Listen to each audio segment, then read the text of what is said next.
What's up, profitable stylists? Eddie Ohanian, Bernard Ori. We got with us special guest Alan Papaleo.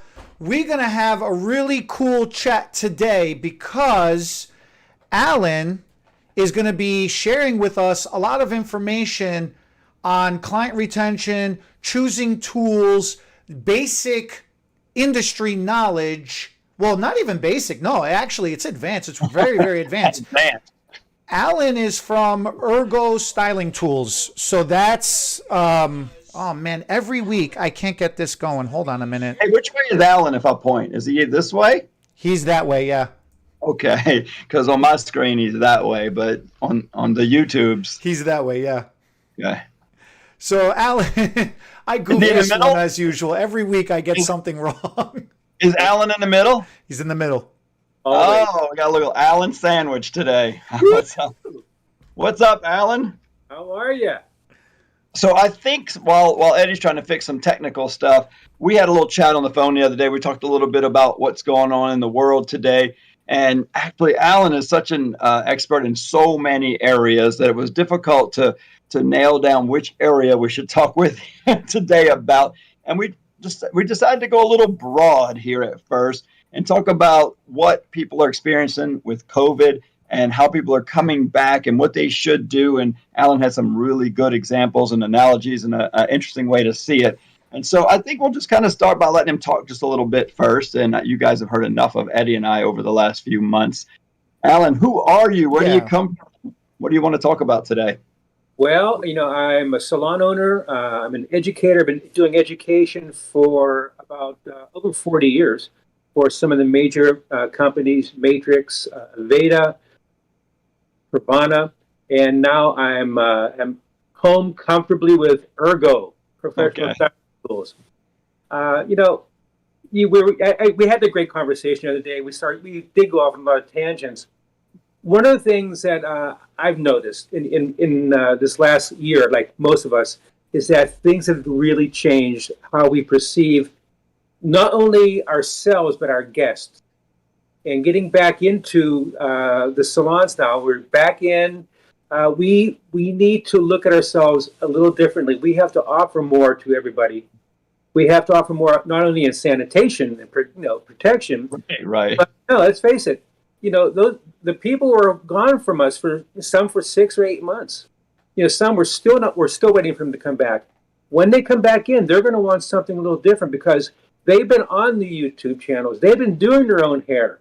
Maybe their husband's been putting their color on, or their girlfriend trimmed the back. We don't know what's going on, but I know one thing is that they are going to. There you go. This is what's happening. Exactly. All of us are going to be different. And I can be real honest with you. The people, and we all have one or two guests who we love them for their money, but we don't really like them for their personalities. But I was even missing those people because I realized what they were doing for me. So I think that not only are they going to look at you, the stylist, differently with more respect, I really honestly believe that we, the stylists, are going to respect them even more because this is really now a true give and take.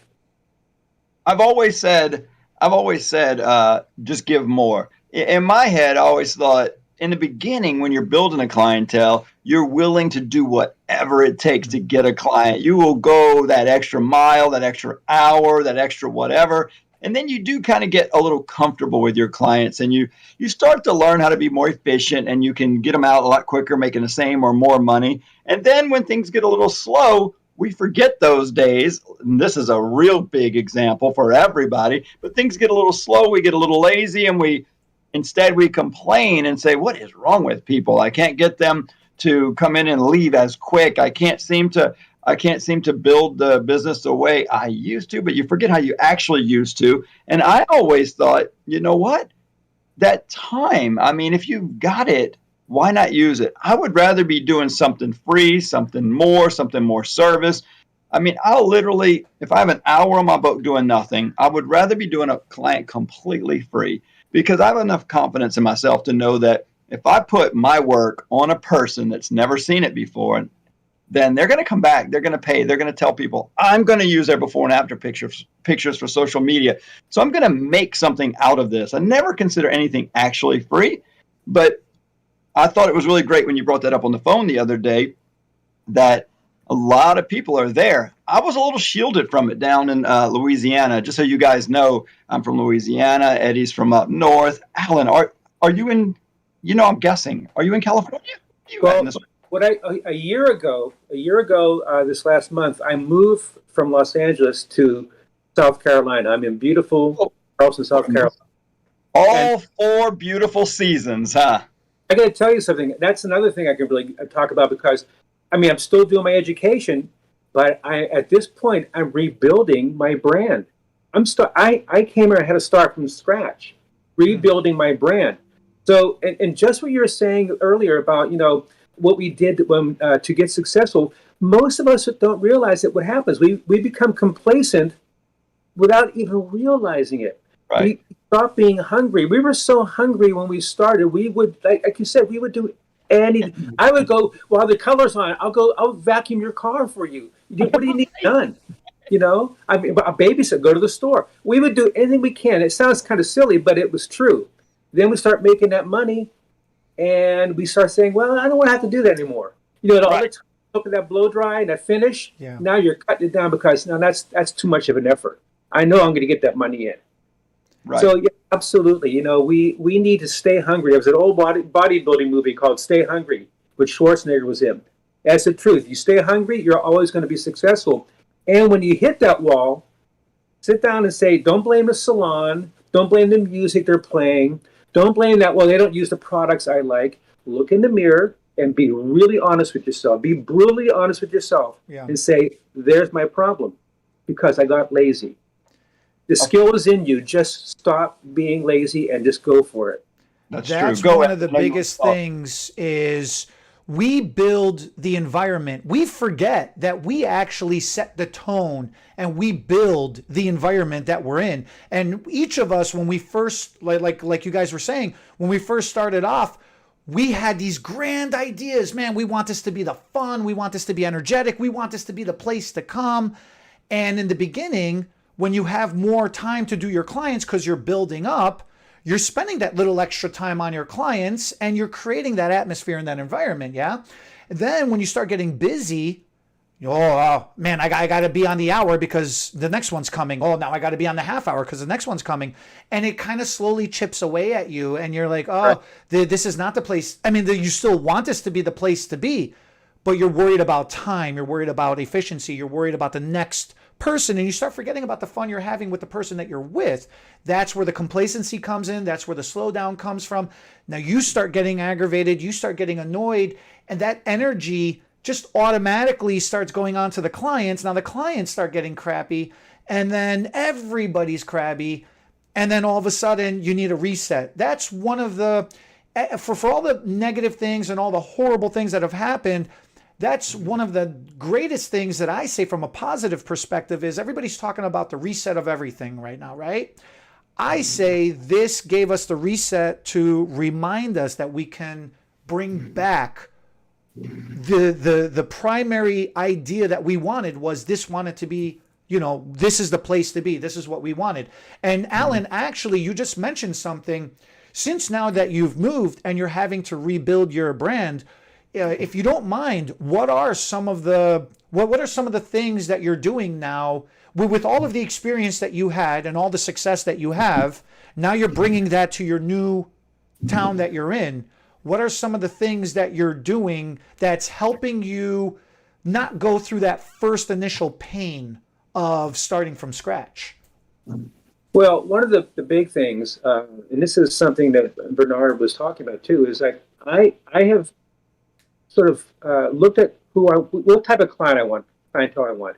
I know what I had in Los Angeles. I had my share of celebrity, which was, was crazy stuff. But I realized who really was bringing me in the most income and with the less stress. And how do I do that? How did I get my referrals? It was because people loved the work I did. That I finished that work beautifully. I cut that shape in. I did great color. That went out and brought me in referrals. So what I did moving here was first I did some family members, so that get the word out there. Then I would go to, when I was at the mall or at the park, I would give my card. I still have my business card, of course. That's the biggest thing you can do. And I would ask them, can I please, I would offer you this. I say, go on YouTube, check me out. First of all, here's my name. Check me out on YouTube. I'm not a creeper here. Watch my videos. See what I do in the industry, because I believe I am somebody in the industry. You see, I understand that there's nobody better than me. And I always tell stylists, you better realize there's nobody better than you. Can you cut his mic off? It's not being conceited. It's being confident that you have something to offer. And I would doing colors, I'm doing cuts, and I say, please, I'm doing this for you. Tell your friends. And literally within 2 months, I'm getting calls coming in. So it's been really easy for me because I don't have any fear. I have techniques, I have tradition behind me, I have experience. That's but good. For anybody starting off, you can do exactly the same thing. You really can. Because one thing to remember, and Eddie, you're starting to get on this too, is that we are both a high touch and a high tech industry. You know, we are the ones, sometimes people coming into our chair that's the only time in 6 weeks that somebody put their hands on their shoulders, ask them how they're doing, touch them and their hair, and gave them any attention, and they'll leave in 6 weeks. Again, it's been void. They come back in, they come back for you. We have an opportunity to really make a difference, not only in their looks, but in their psyche. So it's been, for me, again, it's a long way around this. Moving here, I had no fears because I could trust in what I do. I like what you said about focusing on something you were good at that you knew would bring you in business. There was a time somewhere in the middle of my first, I've been out from behind the chair for a few years now, but in that first, I don't know, I think it was about 10 years in, I've been doing hair for about 30 years now, out from behind the chair about 7. But somewhere at that 10-year mark, I got a little high and mighty. I had 10 stylists working for me, a few shampoo girls, a couple of front desk girls. I was like, I think I'm going to step back and just manage. So I quit doing hair. About 9 months into it, I wasn't managing so well, made some stupid decisions, lost all the hairdressers, fired the front desk help because I couldn't afford them, and boom, there I was alone in a big giant salon. It was almost like moving to a new town because I didn't plan it. So I had the anxiety. I felt like I was having a heart attack. But the fact was I had 5 children. I had a new wife. I had just gotten married. And I had house notes, car notes, kids in private school. And I was freaking out. So I did it more out of necessity. And I needed to build really quickly. And I did something you just talked about, but I didn't consciously realize it. I thought, if I'm going to build this thing again, I'm not going to do the things that don't make as much money. If I'm going to do it again and I'm going to give it away for free, it's going to be the more profitable thing of the time, which right then was foil highlighting. So I would meet people anywhere and everywhere and just say, I love your hair. And they would. Here's a little tip. I learned the hard way. If you want to do somebody's hair and you insult their hair, they will defend it. If you say, ooh, girl, I could fix that, they will get mad, and it's not so pretty, and they'll defend their ugly hair. But if you compliment their hair, people go opposite. If you say, I love your hair, they will go, oh my God, and tell you everything that's wrong with it. And then you can fix it. So I would say, I love your hair. And I was even in Starbucks, probably shouldn't have been affording Starbucks at the time, but it was a bad habit I'd already gotten into. So I'm going to get my too expensive coffee while I'm broke. And I would say, I love your hair to the girl in front of me. And another little tip for the straight guys out there. Girls and gay guys can get away with this, but I say I love your hair, and they immediately think I'm flirting with them. So I quickly got to qualify. I love your hair. I'm a hairdresser. And on-stage hair student, they're like, oh, because then they know it's not a flirtatious thing. So immediately they're like, oh, thank you. You know what? I just had it done, and I don't like this. They list it out. And I say, you know what? I took a 9-month sabbatical. I didn't tell her I made bad decisions. I said, I took a 9-month sabbatical. I'm getting back behind a chair. I'm building this thing again, and I would love to do your hair. You know what? On the house, this first time, if you come in before the end of the week, here's my phone number. You know what? Better than that. Let me get your phone number because I'm going to make this happen. I'm not going to wait and let this happen. Put your phone number on the back of this business card. I'll give you another one if you want to call and change anything. But we're gonna do it. What's a good day for you this week? What time? Totally on the house. I'll tell you what, there are some catches because I know you're thinking, what's the catch? I said, I want you to love your hair so much you come back and pay full price for it again really soon. You tip me if you really like what we do, and you should buy the retail products, the shampoo, the conditioner, whatever it takes to maintain this thing that we do tomorrow, the day after, whatever. And they're like, okay. So I would do it. And I knew if they came back for foil highlights, it was going to be one of the more expensive services. So I was going to make much more money. Do you know I started that about this time of the year, October 1st. And by the end of December, 3 months, I was booked solid 3 weeks in advance. And I made over $100,000 that next year as a hairdresser. All it took to be booked solid if you really want it and you drive hard. And of course, I did more than anything it took. I did it for free. I mean, that was a difficult thing. Sure. Hey, I want to jump back real quick while I got the mic. We talked about getting complacent and not liking your place of where you are. And if you liked it at one time, usually what changes is not the environment. It's usually you, and now you don't like it, but you blame it on everything else out there. A friend of mine did a motivational speech one time, and he said the grass is always greener on the other side, or always looks greener on the other side. And he took a little different twist with this.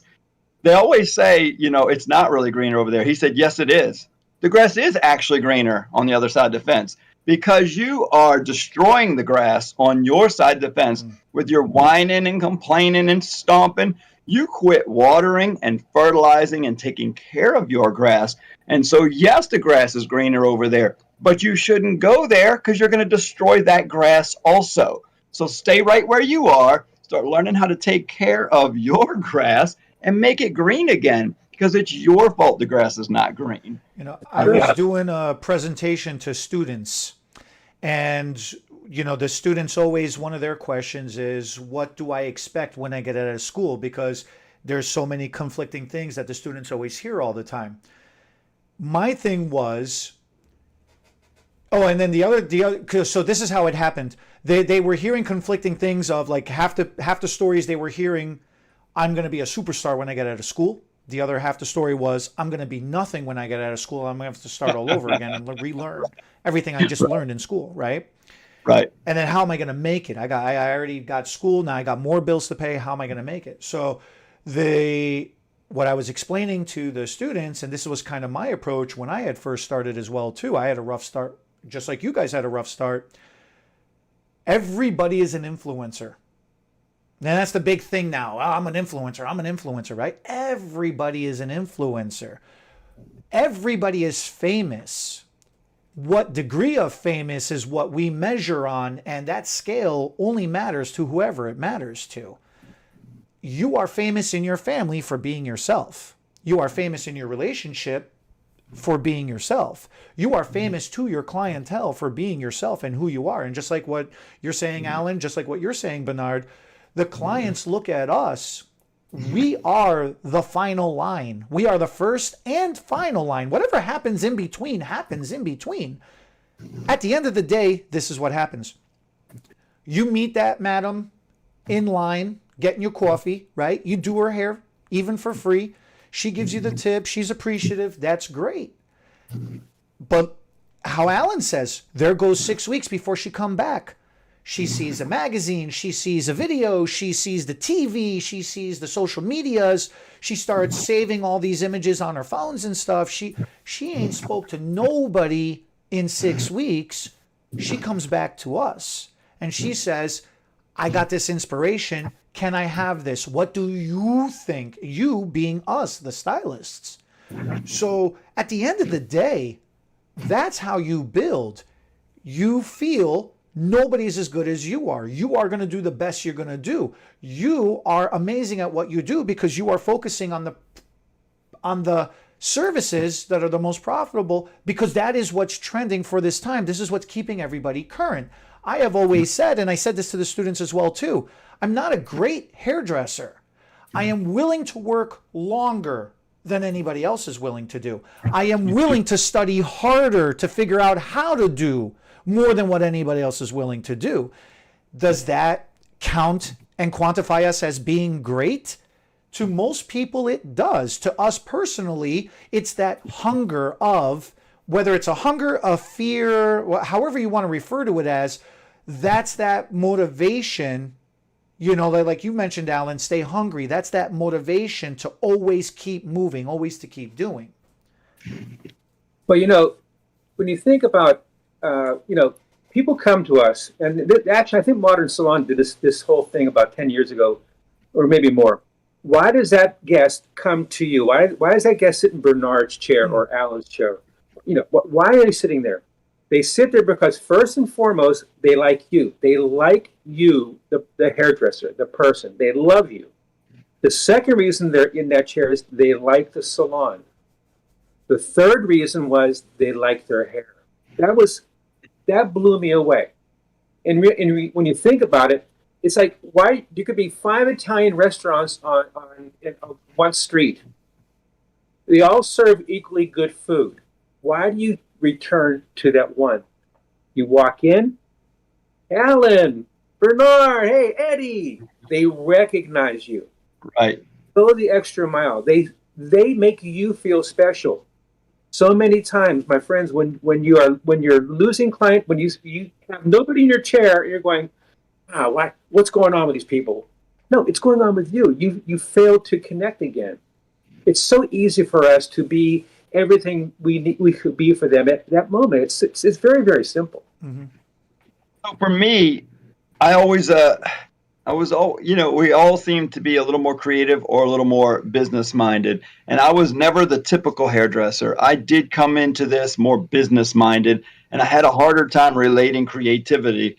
You One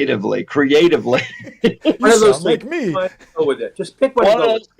With the clients, but I was more like what Eddie said. I was never the best. I'm going to lump Eddie in with this. Neither one of us are as good as you, Alan. We've seen your work. Finally, you guys, you're on board with me. That's okay. Go ahead. The thing is, I hired incredibly great stylists that have never made more money than me, because it takes so many different facets to make money, and I know hairdressers' main goals are not always to make money in this industry. And that's why we named this channel The Profitable Stylist, because we do want to help hairdressers. Hey, being creative is great, and I'm glad you are, but be careful. I mean, learn how to make your creativity turn into a way to survive. And so for me, early on, I went with this marketing company that wanted to sell some cards and give away some of my services. And one of the psychological things they had figured out about the business world, which is super fascinating to me, it kind of goes along with what you were saying about the 3 things. And here, I'm going to use an analogy first and ask you guys, you ever find yourself in the car and you're driving and you just show up somewhere and it was the wrong place because you're just so used to going there? And you're like, I didn't mean it's morning, so my brain just went to the coffee shop. I was supposed to go to work.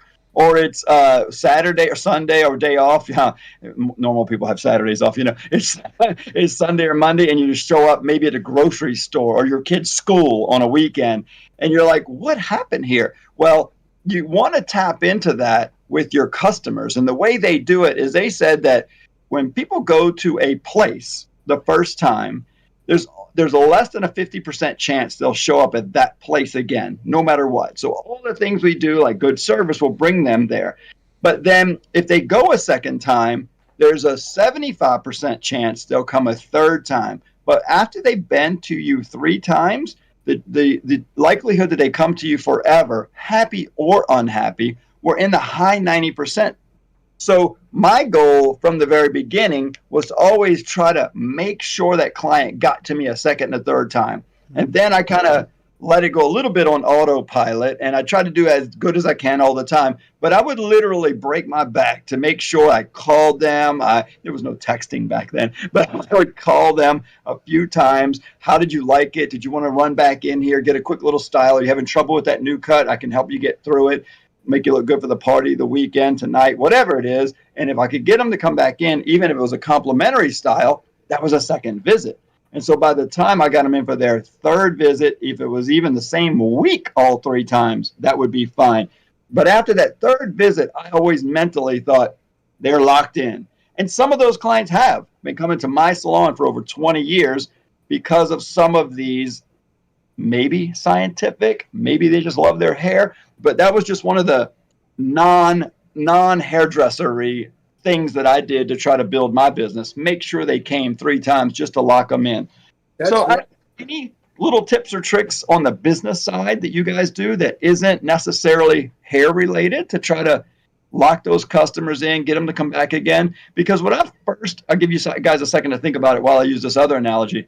What I've found is that before a client leaves, if you will schedule their next appointment, whether they make it or not, or you help call and remind them, was one of the most powerful things we had ever done as a salon, as an individual, to get a business built. Whether they loved it, hated it, kind of liked it, if I just had them on the book so that I would remember to call and remind them, or they would get a call from the salon coordinator, that was one of the most powerful business skills, separate from just doing great hair, that would bring a client back at all, if not sooner. And if a client comes sooner, that's more times during the year, that's more money too. So any other little things you guys could think about that you would do? Well, go ahead. You go to the first story. Yeah, that's fine. I actually got this from the car industry. Okay. So the car, and again, I don't know if this is an actual thing or not. It's a personal observation of mine. This is my opinion. I don't know if this is a thing. Every holiday, they have a sale. Every Institute Day, there's a sale. Every time something happens, there's a sale. Even when there's bad weather, we're having a snowstorm, auto dealerships have a sale. So what do you do? You doing sales? No, this is how I got my clients to remember to start coming back, because I start realizing when I used to watch television, and then I stopped watching television it's been about maybe 15 years now. I just stopped watching TV. So I'll catch something if I'm at my in-laws. I'll catch something if I'm at a friend's house or something like that nowadays, right? But for the first couple of years, it was like, oh, it's Labor Day. Oh, I wonder what auto sale is going on. I'm like, I'm not even want to buy a car right now. Why am I thinking about this? It's 4th of July. I want to know. How do you apply it to your business? Tell me. No, but that's what it is. I'm telling them. So it's like, I see them and I say, look. What do you do? I'll see you around Thanksgiving. I'll see you around Christmas. I'll see you around New Year. I'll see you give around... the sale too? Or do you just link in their appointment with the sale time of year and you think it works? No. It's whenever. Okay, so if I see them now, then next time I see them should be about Thanksgiving, or it should be about Christmas. Right. If I see them in Christmas, I should see them around Valentine's. If I see so them you just mentioned the holidays, and you think that kind of makes them think of you and the holiday and come back together, because there's always an event to go to for the holiday. I see. And they got to have their hair looking pretty for that event. I don't care if it's a religious holiday. I don't care if it's a Walgreens or a Hallmark or whatever it's called holiday. The sweetest day is coming up. Valentine's is coming up. April Fool's is coming up. Super important of the year. That's interesting. Yeah, I've never done that. What about you, Alan? What were you going to say? First of all, I think that we should realize that we have the best business because we can know 6 to 8 weeks out what our day is going to look like on a certain date. Yeah. There are really there are no surprises except maybe more people calling in for new people. But you can actually build a story for each one of those guests because you have that much time. So 2 things. First of all, because we now have this texting ability, I use that immensely every single day. Since I've been here in Charleston, every new person I've worked on, the moment I get home after working with them, I text them and I thank them. It was so great meeting you. It was so great. I'm so happy you gave me a chance. I'm glad you looked me up. I really thank them, and I encourage them to let their friends know. So I use texting a lot. We use texting all the time for goofy stuff. I use it really to build my brand here. And you know what you can do? You can copy and paste if you have a website, you can copy and paste your website link, your social media link, and send it to them, the part where they review you. That's what a friend of mine does in Texas. He says, thank you for coming. And then he says, if you really liked what we did today, can you go here and review me? Sends them the link. So they click on the link in the text and review him right away. But another in-salon business thing that we did in Los Angeles, and I'll probably start it here very soon. I would have folders. I buy these cheap folders at Office Depot, and because you have a lot of guys who'll say, I would love to, this color, and they go, oh no, I don't like color. I don't like this. I don't want to cut my hair, whatever it is. They just give them for one certain service. I would go through magazines. I would find images of color of a new cut, and I put their name. Here's Linda Brown on the thing. I put these in there because I knew Linda was coming in 2 weeks, but I would take my time to do this. When Linda would come in, she'd sit down. I say to her, I was really thinking about you since your last visit, and I'd hand them the thing. The first thing I'd see the name on there, they go, well, my name, and I say, I was thinking about these colors. Maybe it won't happen right then. But what I just said to them is, I care about you, Linda Brown. Definitely. Planted the seed. Plant the seed for future services. When you were talking earlier, Bernard, about you had children and family to support and so on. I tell them, maybe you might have heard me say this at our last city.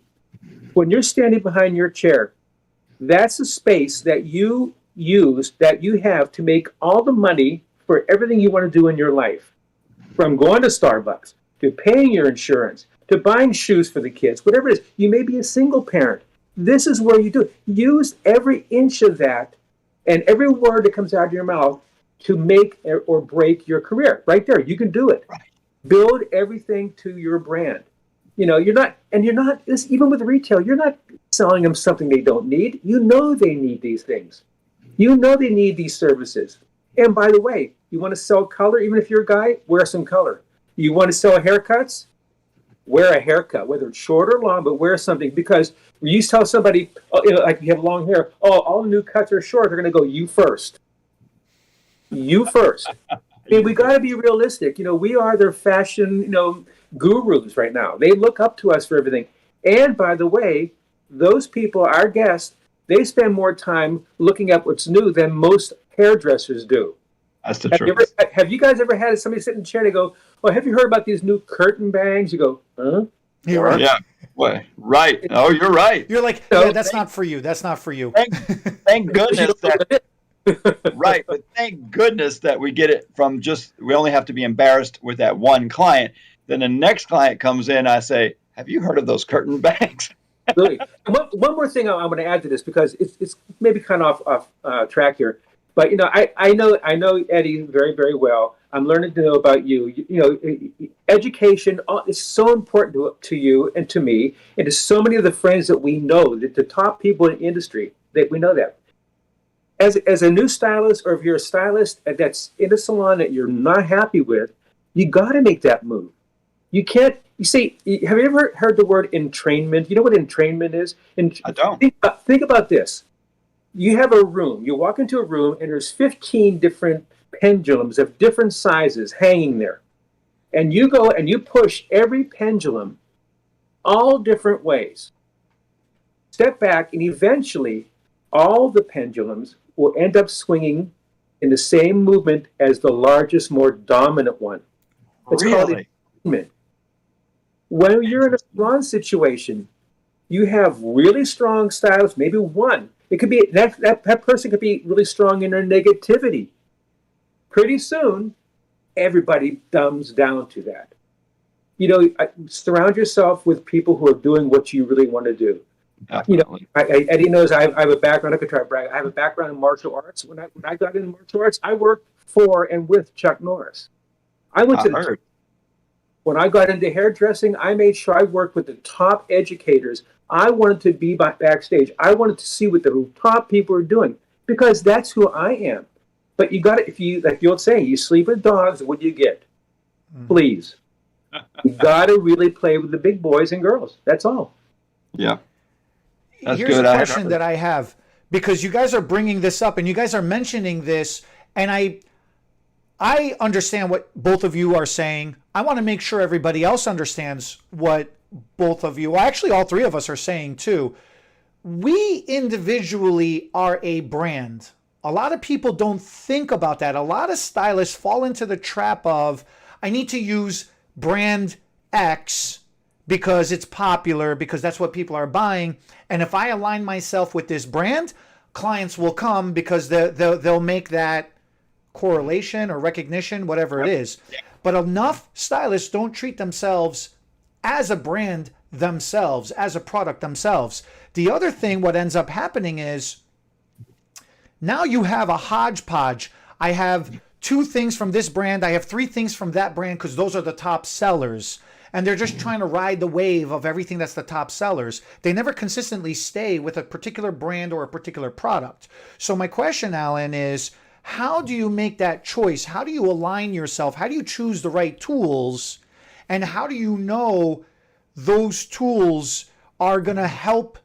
First of all, those tools are in your alignment with how you feel about hairdressing. And how are those tools going to make you, like, why is it so important to stay with one brand and find that brand so this way you can build yourself as a brand? I hope that question kind of makes sense. Yeah. Well, I can speak first of all from, as you know, I'm a painter, I'm a fine artist. I realize when I paint that the materials I use are going to really play a big part in the outcome of it. You know, I know that for a hairdresser, you could use a very cheap pair of shears and still create a fabulous haircut. It'll be a little bit harder using your hand with it. But, you know, the creativity is, you know, it comes from your mind to your eye, down to your hand, and onto the canvas or onto the hair. But I realized that I was working harder in my paintings, and I was buying a lot more brushes because I was buying a cheaper quality. When I switched to a better quality of brush, I really did get a better quality finish on my. And I do sell quite a bit. I mean, go to Papaleo Art and Soul, my Instagram, to see my art. So taking that into hairdressing, I'm fortunate enough to work for Robert Reed at Ergo. We have created, and I say we because as a team, as a company, we have created tools that hairdressers really can work with because we're hairdressers and we know what we need. So using the proper tools the proper way, I can get in and out of my work faster. Physically, I feel so much better. I mean, my body's not, I mean, a blow dry, I always say that, you know, finishing hair is like, or doing hair in general, is full contact creativity. You know, truly, because, you know, we use blow dryers that are too heavy, you know, and, you know, we're really, you know, we're bent over. We don't use our chair properly. We don't use the guest, their body position properly. Right. We're beating ourselves up physically to create something when we don't have to. Right. And we also we become so tied to a certain brush. For instance, we have 7 brushes in our suite of brushes for Ergo. We have 5 round brushes. We have 5, and they're all different. They're not all the same. They're all different. Why? Because they do different things. But you'll have a person who buys all the Ergo brushes or all whatever other kind of brush line, and they'll use one brush because that's the one they always use. Well, you're working harder to try to create something that you're not getting there. So choosing the right tools that really perform for you, that have longevity. It's an investment when you get a tool. It's a true investment. You have the ability to really create what you see in your mind's eye. So, and it could be that way with color or finishing products, whatever it is. But, you know, use your tools the right way, understand your tools, and share that information with your guests because you want them to replicate this. You know, I'm really getting out in the woods here. When a guest leaves my chair, when they go to the mall and somebody says, "Oh, I love your hair," they don't know the person. "I love your hair." They're not saying to that person, "I love those 90s and 45-degree angles in that haircut." They're not saying, "I love that. Is that a 4N and a 3RV?" They have no idea. What are they complimenting that person on? That finish. And really, that finish is your brand. So if you learn to finish hair properly, using the right tools, and here I go with my Ergo commercial, but it works. You're really being true to your craft, and again, that brings a new person back into your chair. I think you're going in the right direction right now, actually, because I got to know you. Asked Eddie before we did this. I said, I don't know Alan. I've heard the name, but I don't really know him. Is there something you can send me? And the first thing I watched was you with the Ergo hot razor. And as an extensionist, you don't. I mean, in the very early days, we tried cutting wet hair. It was a habit. You put the extensions in. We always cut hair wet. That's what we did in school. So we went straight to the shampoo bowl. I wet their hair. And then I came back with this very big, heavy. I'm going to cut most of it off anyway. I'm wringing it out. I'm drying it, taking another hour. And I'm thinking I should have. This would be easier to cut dry. And a razor is a powerful tool to get the texture and the blending we need with extensions. But it's not a great tool on dry hair unless it's a hot razor. And so that's why when I saw it, I wanted to do this whole video just about the hot razor. Which we got to bring Alan back for the hot razor, right? That's what an amazing tool. Yeah. So, I mean, just because I think we have a lot of hairdressers that watch, but we also have a general public. Talk a little bit about that hot razor. I don't think most stylists even know about a hot razor. Why and how does it work so well? I mean, the very first thing I'm going to say is it gets hot. That's the obvious difference. But why? Why? Okay. I remember at a hair show once, I was working for Matrix, and there was a guy selling, you probably remember these claws you put in your fingers, and you cut hair. And listen, all right, so it was a gimmick, but I thought, oh, this is kind of funny. But the guy goes, hey, I'll give you these if you use them. I said, sure. So I took him, and he was watching me from, I was on stage. I thought, I better use them because the guy told me. He gave them to me. So I put them on, and I started like a little ferret. And I thought, oh, this is like so silly. I mean, what happens if you scratch yourself when you're wearing them? So, gimmicks always make me crazy. When I first saw, not our hot razor, but a hot razor years ago, I thought, oh my gosh, this is just. Gimmick. But again, at that point, extensions really weren't the big thing. That wasn't as popular, and so it didn't make any sense to me. But when I got the Ergo hot razor in my hand, I thought, okay, this could be something, because I love razor cutting. I do a ton of razor cutting, almost more than I do scissor cutting. And you can put a razor in dry hair, but it's less pulled on a.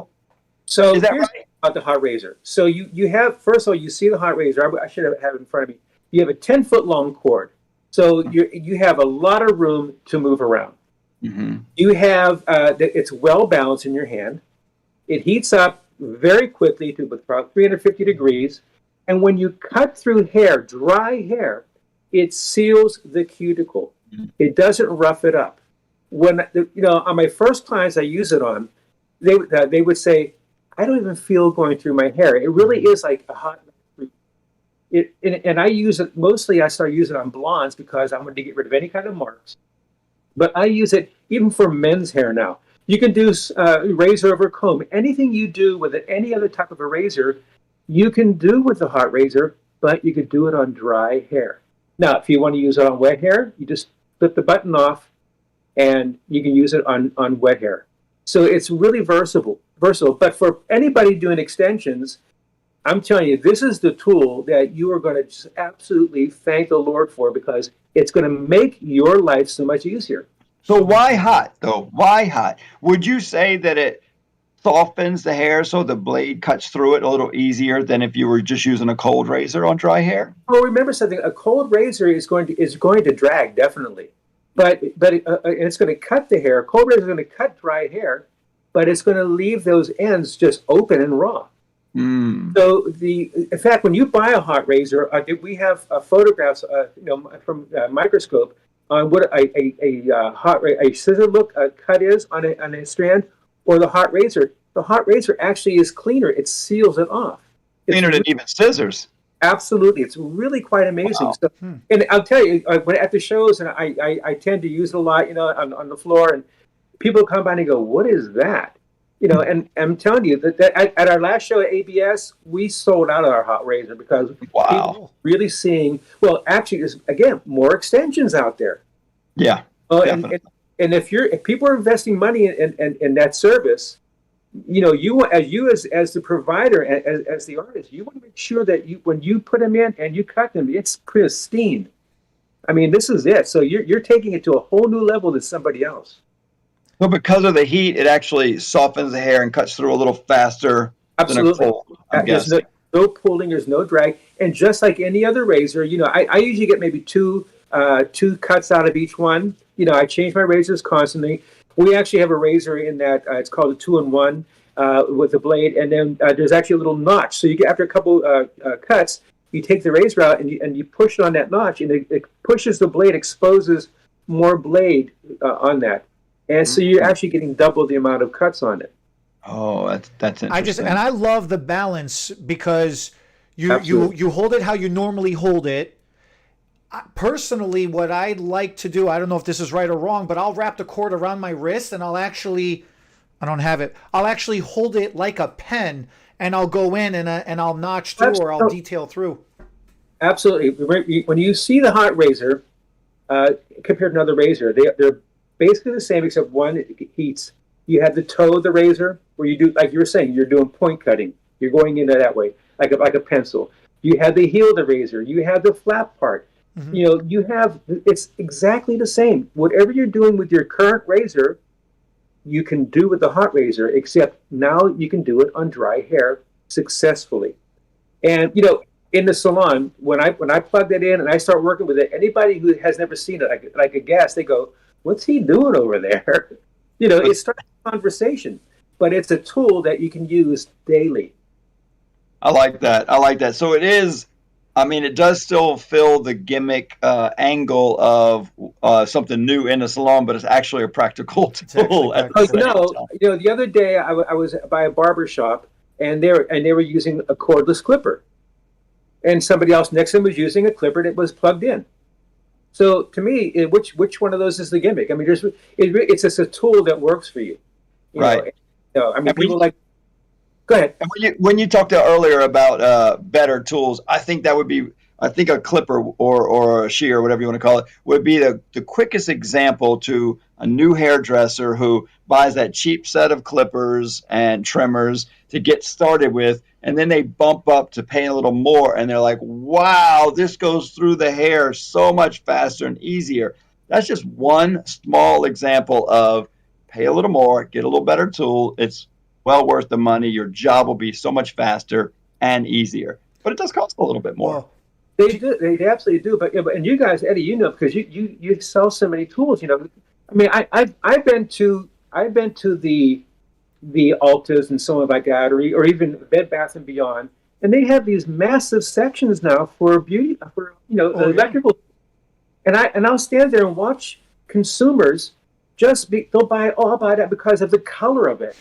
There's a little girl. She was with her mom. This is a couple years ago. Yeah. She goes, "I want that one." Well, why? Because it's pink. Oh, there you go. My favorite thing to do is when I go to Walmart for dog food or whatever, I just love to kind of hover in the color aisle and watch the moms and the daughters or the lady friends talk to each other, and they're looking at the color. I just love to see what's going on in their brain about why they're choosing what color to do on who. And I just wish I could watch this process at home. It's amazing. I'm a bigger butt than that though. When I go to the mall, when I go to the malls and they have those kiosks out there with somebody who's with the flat irons, and I'll stand there and they're doing. Because I know they're not really hairdressers, most of them, and they're doing something with somebody, and I listen to what they're saying. So I'll say, I want to buy one of these for my wife. What's it? She has color treated hair. Would that hurt it? And they give you this chemistry, and they know nothing. And then I'll find, can I try something? And then I'll do like a finger wave with it. And I go, what? Show off. But again, getting back to that, not going to get interrupted, but as professionals, we have the ability to interact even with tools with our guests. this is really important. That color, I don't want you to burn that color with what you're using at home. That really, that blow dryer is so hot, or that flat iron, or that curling iron that you don't need. There's no temperature control on it. We better take this a little further. And we were talking about early in the whole thing about COVID. People are expecting back in the salons now. They're still tight on money. A lot of people they expect a lot more from us. And we want to raise our prices. You just don't raise your price because you want to raise your price. You better deliver more. You better deliver more, because they can tell a phony when it's in front of them. And everything is going up. So I do recommend most people raise their prices, because everything is more expensive. But I think you're right. You can't just raise your price with no reason or nothing to back it up. So I love what you're saying. I know I got one more note here I want to cover that I didn't cover, is one of my, I don't know the word for it, pet peeve, I guess, or thing I hate to hear. And it comes from my parents, my grandparents, any old people in any industry always talk about the good old days.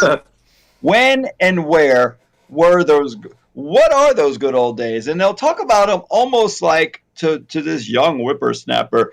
Back in the good old days, you could do this, this, and this. There's just no chance you're ever going to be able to do this or be successful again in the future. They're gone. And I always thought, wait, who are you? I'm creating my good old days right now, possibly. Or if those were good old days, I'm going to create the better days now. If I'm choosing to create the best days of my life, I'm going to do it right now. So maybe when I'm old, I can say those were the good old days.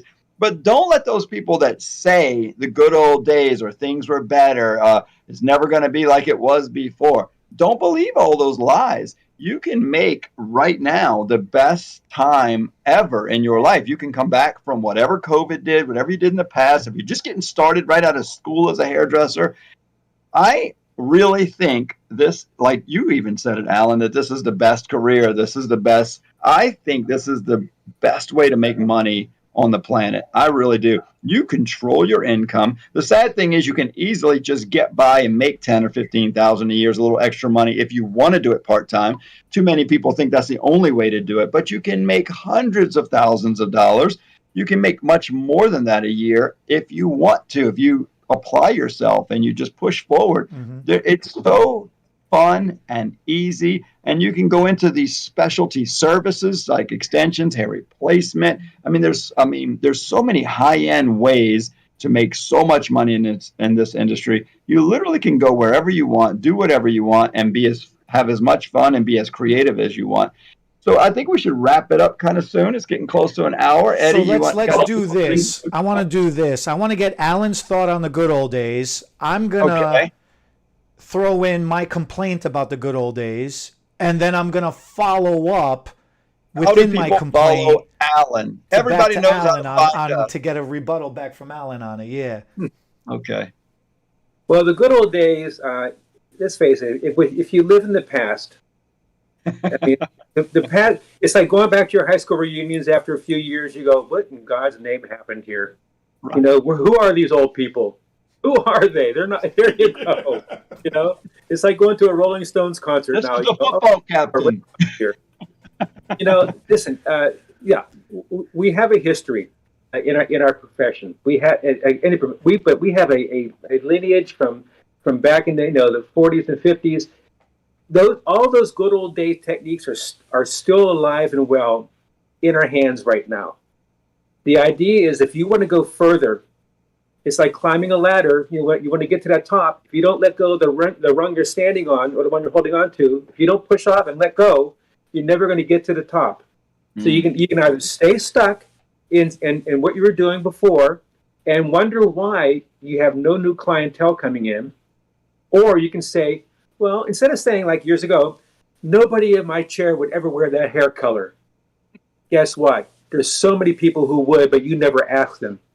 Because you wouldn't wear it. It's like, I can't charge that much for a haircut because they won't pay it. No. You don't charge that much because you think, I can't pay for it. Maybe they won't. So we put our own fears and we live in the old past. We've got to stop that. It's all new stuff right now. Yes, I agree. So here's my thing. Al Bundy used to say he scored 4 touchdowns in one Al Bundy. Right? But What? Al Bundy also used to get up and go to work every single day too. So look, if he can do it, we can all do it about the good old days. And really, what the good old days of hairdressing, what the hell were the good old days of hairdressing? Because what I remember growing up was I would have to run around the salon, grab all the ashtrays, run to the grocery, get some lemon juice, go in the back room and mix it together to make remover solution so the ashes wouldn't smell so bad, right? Now we have technology, man. We have remover solution. I was in New Orleans over by Bernard this weekend doing a photo shoot, video shoot, okay? My wife, Carmelina, has the kinkiest, curliest hair. So much so that we turned it, what was it? I think it was Monday was a big joke. We were walking up and down Bourbon Street, downtown New Orleans, and she keeps poking me. Can we go back to the hotel room so I can brush my hair? Can I, And I'm like, dude, leave the Ergo brush alone. You should have brought it with you. I don't know what to tell you. Hair was flat and smooth, though, right? You had it flat ironed? Because you're not brushing curly hair, are you? No. Okay, so before we came, she went and got it blow dried. Right. And then before we left for the airport, I took the Ergo flat iron and I pressed her out real good to smooth her hair down. And then, but it was, so like Sunday, by the end of the night Sunday, her hair started growing, right? We have a lot of humidity down here. Yeah, like 10,000% humidity. So Monday morning, she's trying to do her hair and she's all aggravated because the blow dryer at the hotel doesn't have, it's not a good blow dryer. It's a hotel blow dryer. Right, it's like connected off the wall. It doesn't even come off the wall. I couldn't bring the flat iron, or the blow dryer with me. So all I got is that. I brought the diamond head because I bring the diamond head brush everywhere from Ergo. Anybody who knows anything about me, I am the biggest freaking fan of the polishing paddle and the diamond head. Are my two freaking go-to favorites. So Monday all day, we came back to the hotel 4 freaking times throughout use the day. diamond brush. Just so I look on the group, look in the private group. I recorded her the 4th time I recorded her because I couldn't take it anymore. So funny. So Alan, tell me what between the technology nowadays is so much freaking better. I think the good old days is because they didn't have an Ergo brush. That's what I've decided. Well, yeah. Well, as you were saying this, I thought about as a painter. The good old days of painting, the Renaissance. Michelangelo. Those guys, they had to grind their own paints. They had to make brushes. Wow. The good old days. Now I can go click and Art Supply or online. I can order what I want. It's superior. Things change.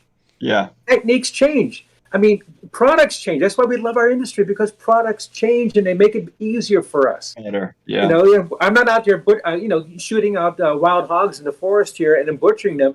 I go to Harris Teeter Market here. I do my shopping. The good old days are fine, but live in the present right now, because this is where we're making our money. Right. And thank you for talking about the diamond head. That tourmaline in those bristles, it shuts down that cuticle. It's Please amazing. Explain that to people. Please take an extra minute, Alan, please, and explain the technology of this brush. People it's such a life-changing experience. Well, all the Ergo brushes, they're just great. They're 20% longer. The barrels are aluminum ceramic. They heat up and cool off beautifully. The handle is a gorgeous handle. It massages your hand. It's like a shiatsu massage. But the bristles are the stars. The bristles are made up of carbon, nylon, and tourmaline. The round brushes and our paddles. The nylon gives you flexibility.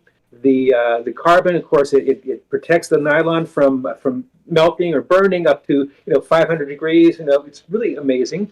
But that tourmaline shuts down when the bristles are going through the hair, shuts down the cuticle, expels water faster, so you get a 20% faster blow dry because you have 20% more hair in there anyway.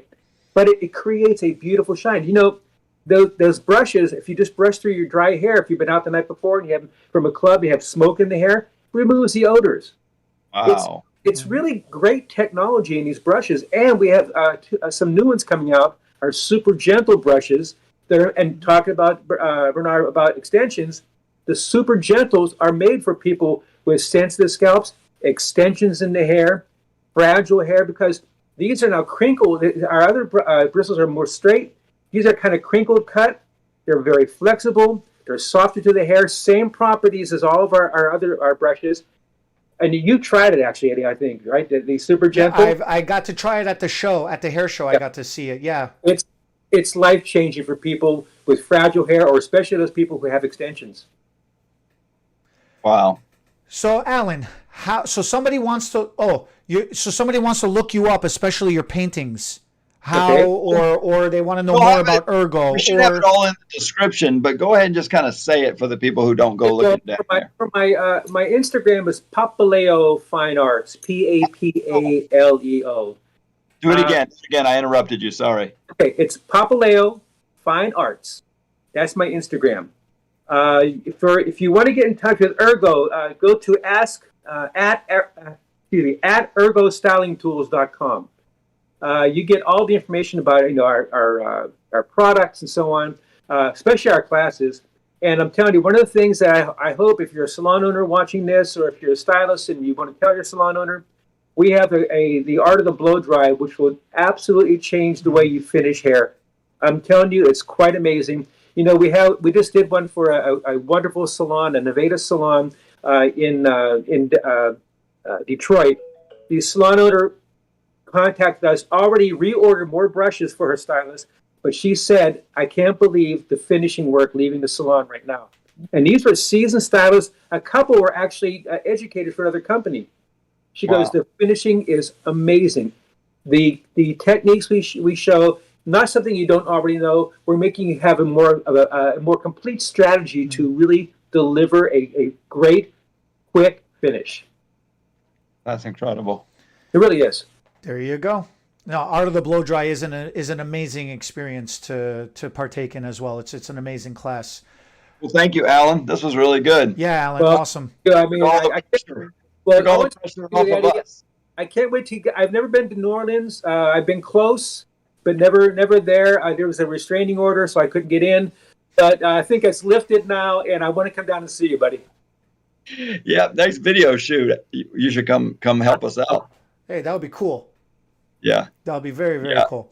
All the hair would look a lot better at the end. The finishings will be much better. Eddie did everything. That is Alan Papaleo from Ergo Styling Tools. We really appreciate you coming and spending the morning with us. Thank you, everybody, for hanging out and watching, spending the time with us. As always, hit us up with a comment. Reach out to us. Let us know what's going on. And we'll catch y'all next.